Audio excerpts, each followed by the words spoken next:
Same process हो रहा था उस घर में, जो हिंदू घर में कोई बच्चा पैदा हुआ, ईसाई घर में जो बच्चा पैदा हुआ, इसी तरीके से सिख बरादरी में जो बच्चा पैदा हुआ, सब इसी प्रोसेस से गुजर रहे हैं। अभी बच्चे सारी जगहों पे बच्चे हैं, लेकिन आहिस्ता आहिस्ता फारूक शाह के ऊपर उसके घर का माहौल जो है वो अपनी छाप लगाना शुरू कर देता है। इसको मैं आपको बाद में जोड़ूंगा कि झूठ और मुनाफिकत के साथ इसका क्या ताल्लुक बनता है। फिर थोड़ा से और बड़े हुए, मजीद कलमे पढ़े, नमाज की एक तरबियत शुरू हो गई घर में। ये नबी पाक अलैहिस्सलाम से तारफ हो गया, ये हमारे पैगंबर हैं, आखिरी पैगंबर हैं सल्लल्लाहु अलैहि वसल्लम। मुझे बताया गया ये आखिरी पैगंबर हैं। इस बात को जरा गौर सुनिएगा। अभी मेरी रिसर्च नहीं शुरू हुई, मुझे बताया गया और मैंने इसलिए मान लिया। इन लफ्जों को मैं ठहर ठहर के बोल रहा हूं, जब मैं ठहर ठहर के बोलूं तो गौर किया करें मैं किस तरफ लेके जाना चाह रहा हूं। मैंने इसलिए मान लिया कि ये मेरे माँ बाप कह रहे हैं। माँ बाप से बढ़ के कोई हस्ती हो सकती थी मेरे लिए? मुझे उन्होंने पैदा किया, मुझे खुराक दी, मेरा ख्याल रखते हैं, लाड करते हैं, मुझे प्रोटेक्ट करते हैं, तो वाई शुडंट आई बिलीव? तो मैंने मान लिया। तो आप यहीं पे रहते हुए इतना हक दें इस उम्र के बच्चे को, जब वो हिंदू हो, ईसाई हो, यहूदी हो, कोई भी हो, कि उसको भी तो अपने माँ बाप का एहतराम या लाड इसी तरीके से करना चाहिए ना। फिर आप स्कूल में जाते हैं। अब जब मैं स्कूल में जाता हूं तो मेरा जो नाम है वो लिखाया गया, फारूक हुसैन शाह। पहली क्लास में, कच्ची क्लास में दाखिल हो जाता है। स्कूल भी मुस्लिम कल्चर के साथ वहां पे मौजूद था। अब मेरी तरबियत शुरू हो जाती है, मेरे दोस्त बनते हैं, गली में वो सारे मुसलमान हैं, हमारी मिक्सिंग होना शुरू होती है। इधर से उधर नफ्सियात गई, उधर से आदतें इधर आई, इधर से उधर गई। तो घर से निकल के अब हम गली, गली से, और गली के बाद फिर स्कूल, ये हमारा मुआशरा शुरू हो गया। अब मेरी शख्सियत जो है वो आहिस्ता आहिस्ता ऊपर आना शुरू होती है। पहली क्लास, दूसरी क्लास, तीसरी क्लास, चौथी क्लास, दुआए कनूत भी याद करा दो, 6 कलमे भी याद करवा दिए, कुरान पाक नाजरा भी पढ़ा दिया, पूरा कुरान पाक अरबी के साथ पढ़ा दिया मुझे, because I was born in a Muslim family. ये बात समझ गए? सेम ये काम हो रहा था जब हिंदू एक पैदा होता है तो उसको गीता पढ़ाई जा रही है, उसको अपने स्कूल में दाखिल किया गया, उसके दोस्त हिंदू थे, मोस्टली जो मेजॉरिटी होती है। सिखों के साथ यही ग्रंथ उनको पढ़ाई जा रही है। ईसाइयत में आ जाए तो बाइबल पढ़ाई जा रही है। तो बच्चे अभी छोटे हैं। नबी पाक अलैहिस्सलाम ने इसलिए कहा था कि दीन फितरत पे बच्चा पैदा हो गया, तबूला रासा जिसको फलसफे की जुबान में कहते हैं, ब्लैंक स्लेट। अब उसको वो चीजें मिलना शुरू हो गई। अब माहौल के अंदर जब पहले से झूठ मौजूद है, मुनाफिकत मौजूद है, तो बच्चा ऑब्जर्व कर रहा है, डेमोस्ट्रेशन देख रहा है।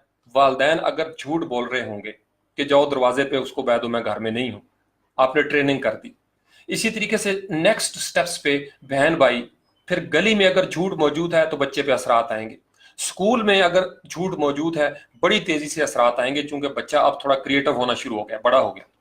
सेम वहां पे अगर किसी हिंदू माशरे में जो अवारिज या बुराइयां मौजूद हैं उन पे आना शुरू हो गई। मजहब ने नहीं रोका उनको, इस्लाम मुझे नहीं रोक रहा कि मैं झूठा ना हूं, इस्लाम मुझे मुनाफिकत से नहीं रोक पा रहा। अभी मैं उस शऊर की मंजिल में नहीं हूं, मुझे इस्लाम के दीन के दकीक मसाइल का अभी पता ही नहीं है। I have no training. मुझे माहौल से जो मिलता जा रहा है मैं रिसेप्टिव अंदाज में रिसीव कर रहा हूं, क्योंकि मैं लर्न करके आगे बढ़ना चाहता हूं। मेरा अभी दामन खाली है, मुझे इल्म चाहिए। यहां तक समझ गए? हिंदू भी यही कर रहा है, उसको इल्म चाहिए, वो आगे बढ़ रहा है, उसको जो माहौल मिल रहा है उसकी शख्सियत, पर्सनैलिटी डेवलप हो रही है।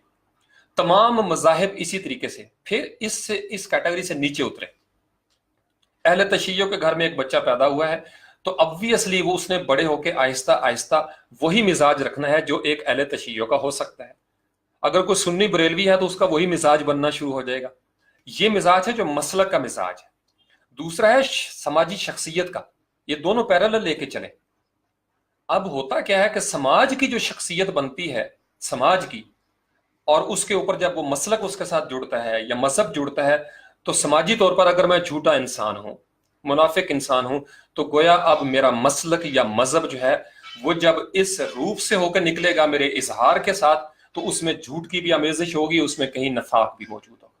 और पूरी दुनिया में ये हो रहा है। मैंने आपको शुरू में बताया, ये किसी एक इंसान का मर्ज नहीं है, ये पूरी दुनिया में कल्चर पहले से जो एग्जिस्ट कर रहा होता है उसके मुताबिक हमारी शख्सियत बनना शुरू होती है। अब मैं जी पाकिस्तान में पैदा हुआ हूं, I am suppose to love Pakistan. ये बात समझ गए? चूंकि मैं पाकिस्तानी हूं, मेरे पास सबसे बड़ा यही एक एंड है कि मेरे पास शनाख्त है पाकिस्तान की, तो I will fight for it. मैं इसके लिए लड़ूंगा। तो अगर मैं इसके लिए लड़ने का जज्बा रखता हूं तो मुझे किसी अपने दुश्मन मुल्क के किसी नौजवान को भी देना पड़ेगा। ऑब्वियसली वो भी तो यही सोच के ऊपर आए हैं ना जवान। हमारी ट्रेनिंग सेंटर्स जो हो रहे हैं उनको ट्रेनिंग दी जाती है टू डिफेंड आवर मदरलैंड, तो क्या उनको ये ट्रेनिंग नहीं दी जा रही? सबको दी जाती है। अमेरिकन को देख लें, आप ब्रिटिश में चले जाएं, सब इसी तरीके से लेके आ रहे हैं। ये बात समझ गए? सब इसी तरीके से लेके आ रहे हैं ऊपर।